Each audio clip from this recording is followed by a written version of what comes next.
first topic, we're going to be talking about Apex Legends tournament at EWC.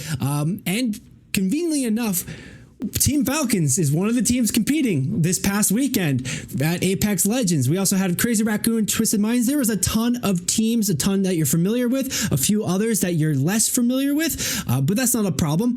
These guys all competed here for the prize pool in group stages and then in final standings places. Very exciting matches, very exciting tournament. Apex has had a bit of a turbulent moment. We'll talk a little bit more about devs responding to allegations or concerns about auto aim on controllers. We'll talk about that in just a second, just to tie it in. But they went from overall Group A, Group B, and then into last chance knockout rounds. And boy, was it close. We can break down all the specifics with it. But, you know, I'll leave it for you guys if you're looking to dive into Apex Legends, because there's a lot of nuance that happens throughout a game, throughout a round, throughout a whole like group stage that, you know, can't really be totally summed up just by me or my friend here, Nick here. So take a look at those VODs, take a look at those tournaments, and if you watched it, let us know your thoughts on it. But specifically, the exciting thing was going into the final day, this was neck and neck. There were 12 teams who were in the running to take first place. Ultimately, actually, I'm not going to spoil that just yet. So it started with group stages. The 40 teams were split into two different groups of 20 that competed in different games. Top 9 would advance, etc. 10 through 19 had a last chance, like a play-in sort of situation. And that's where we saw a lot of the competitive nature come in, a lot of the just the pureness of battle royales, just kind of fight it out.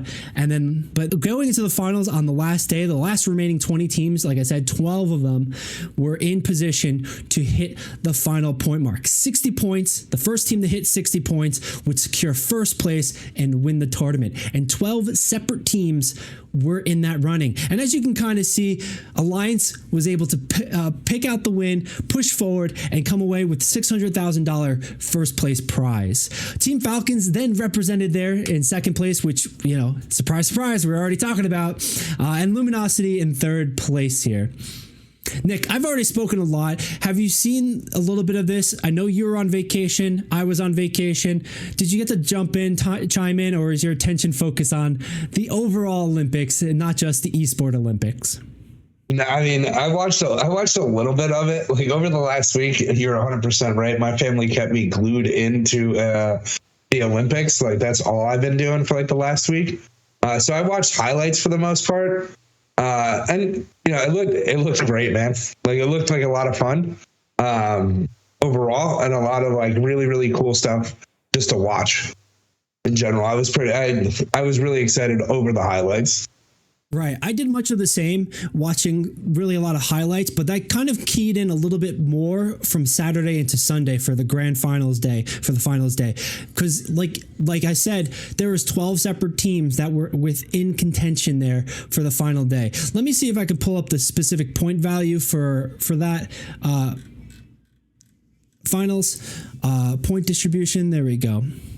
Oh man, it is a jumbled mess. I might not be able to totally find here.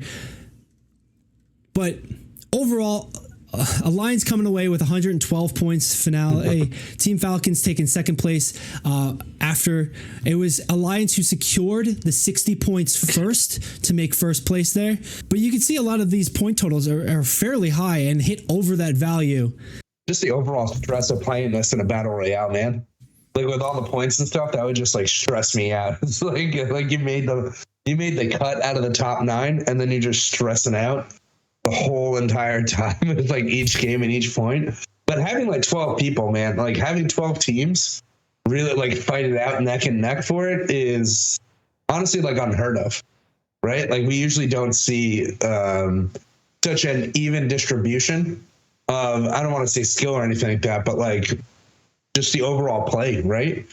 Like looking at everything, like the stats, like it's, I'm not going to say it's even, but like people worked with what they had and they all achieved pretty much the same thing, which doesn't happen. Hey, Billy here. Wanted to take a quick minute to let you know a few different things. If you enjoyed the video so far, please consider liking and subscribing. It really helps us out and it tells the algorithm to share it with more people. You can find the Esports Meta live every week on Twitch and YouTube. It's where we film the podcast or hang out, play games, and chat. If social media is more your vibe, check us out on Instagram, TikTok, Threads, or Twitter if you use Threads. Does anybody use Threads? This is a video game community that's excited to talk about esports, so jump into the conversation. Of course, you can find more videos like this here on YouTube. Just hit that subscribe button right there or there. Thanks for watching, and let's get back to the show. It's a great showing for this tournament. It's a great showing for the first time we're seeing Apex at this level. Apex has a great international scene. It has a great game tournament schedule.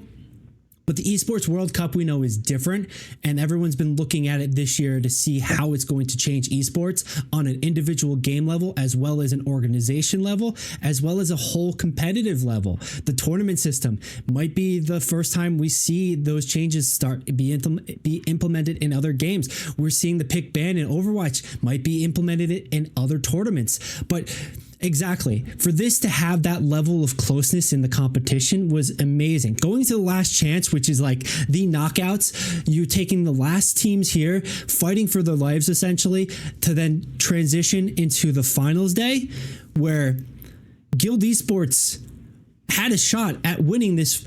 From that, you're talking Cinderella story, classic Cinderella story. You're talking classic, like, dark horse sort of, I'm going to win.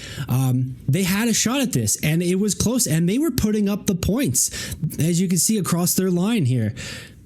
Not too shabby as a overall, and like, you don't usually see that in competitive games on this scale, on this high level of competition. You'll see maybe 2 or 3 teams go at it, but for 12 to compete like this, Alliance did run away with it.